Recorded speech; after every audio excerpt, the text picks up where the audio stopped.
This is another episode of Standup Comedy, your host and MC, celebrating 40-plus years on the fringe of show business.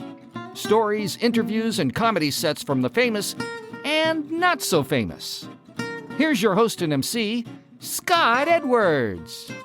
Hi, and welcome to this week's special bonus show, An Audience of One.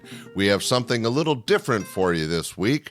Very good friend and stand-up comic Tim Bedore, who you've heard many times on this podcast, and the star of the nationally syndicated radio Vague But True, you've heard on the Bob and Tom Show, is here to share his 2022 predictions.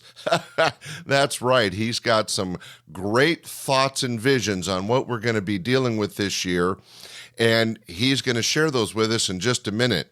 But if you haven't had a chance, you got to check out Tim's own podcast, An Agnostic's Guide to Heaven.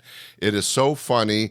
He brings the kind of wit and wisdom that he gave us with Vague But True into this regular podcast, An Agnostic's Guide to Heaven. If you get a chance, check it out. But right now, sit back and enjoy as Tim Bedore shares with us predictions for 2022. Here he is, a philosopher, a writer, a comedian, a man who can tell the future but won't give away the ugly ending, America's premier prognosticator, Tim Bedore. Well, thank you very much.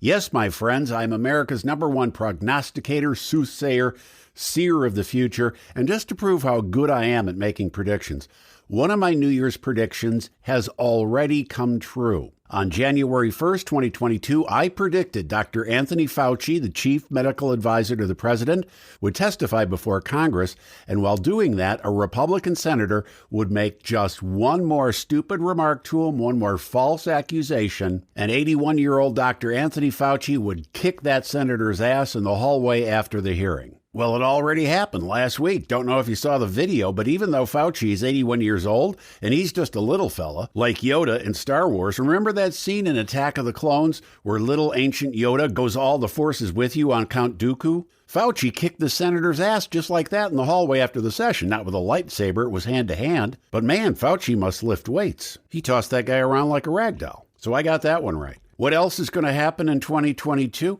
Let me put on my soothsayer hat and do a mind meld with the future.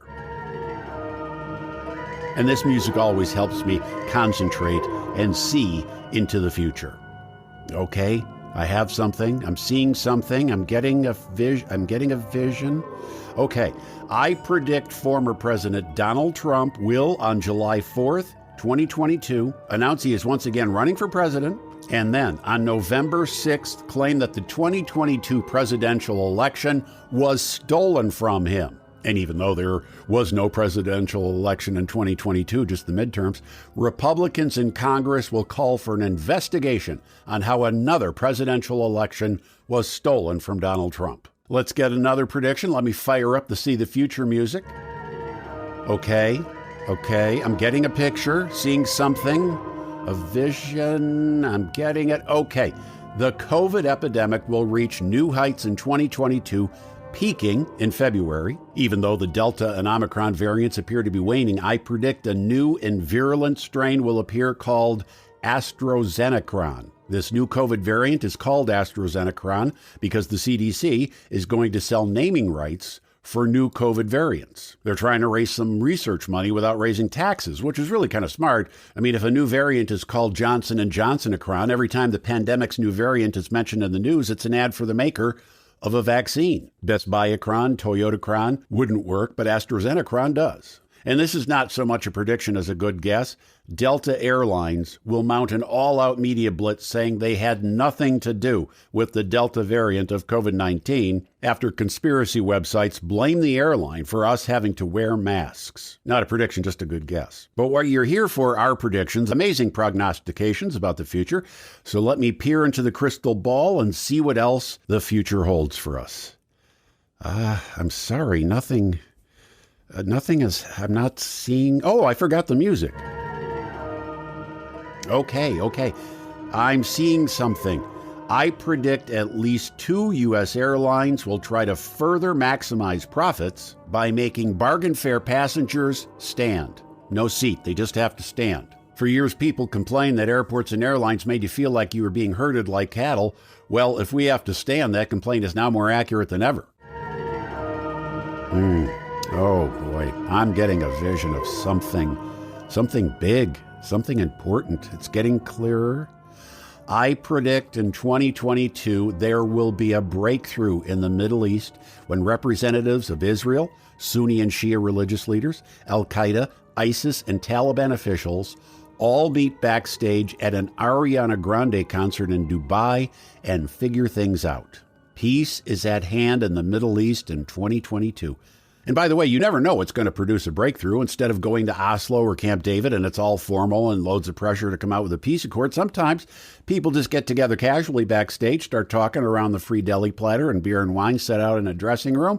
They just heard some music they all like. There's common ground. It changes the equation. So that's nice. And by the way, I also predict Starbucks on May 1st will announce a new size of coffee cup called the Ariana Grande to honor her efforts for world peace.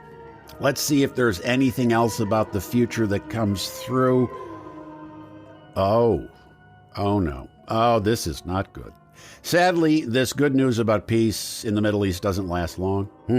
I predict on September 4th, war will break out in the Middle East after Al-Qaeda and Taliban leaders get into an argument while playing pickleball in Tehran. But Muslims and Jews will not get involved because they have finally realized they are the only two religions in the world that both hate foreskins and pork. They realize they have more in common than that which separates them. They both hate foreskins and pork, love Ariana Grande, and are not good at pickleball, which is why they weren't in Tehran playing with Al-Qaeda and the Taliban. So I am sorry, I am bummed. I was so hoping for world peace, but hey, I have to call them like I see them. This is not a wish list for me. I have to report the future and what I see. Well, this one, wow. I am dead certain a new reality show on Fox called Numbnuts, featuring contestants being asked trivia questions while sitting naked on a block of ice for 5 minutes, will run afoul of FCC rules and regs because the tiebreaker round includes contestants being shot in the testicles with a BB gun. Numbnuts will be found to be in violation of equal opportunity regulations because women have an unfair advantage in the tiebreaker round. That only makes common sense. Oh my, wow, this makes me happy. This is cool. I have a clear vision that Aaron Rodgers and my Green Bay Packers, I predict, and you can bank on this, will win the 2022 Super Bowl on February 13th, and then in the fall, start out the new season 12-0 with Aaron Rodgers' favorite new receiver, Joe Rogan, hauling in 98 touchdown passes before Rogan dies of the new COVID variant, Walmarticron. My friends, seeing into the future, making these predictions takes so much psychic energy I have to lay down. But just know this, if you go to Vegas and bet on the Green Bay Packers to win the Super Bowl or Al-Qaeda to win the pickleball match with the Taliban and you lose, you'll get a full money-back guarantee on those predictions. Keep your receipts. I stand behind my work and will even things up later. Thanks for listening. And I also predict we will be together again in the future. We hope you enjoyed this episode of Stand-Up Comedy, your host and MC. For information on the show, merchandise, and our sponsors, or to send comments to Scott, visit our website at www.standupyourhostandmc.com. Look for more episodes soon and enjoy the world of stand-up comedy. Visit a comedy showroom near you.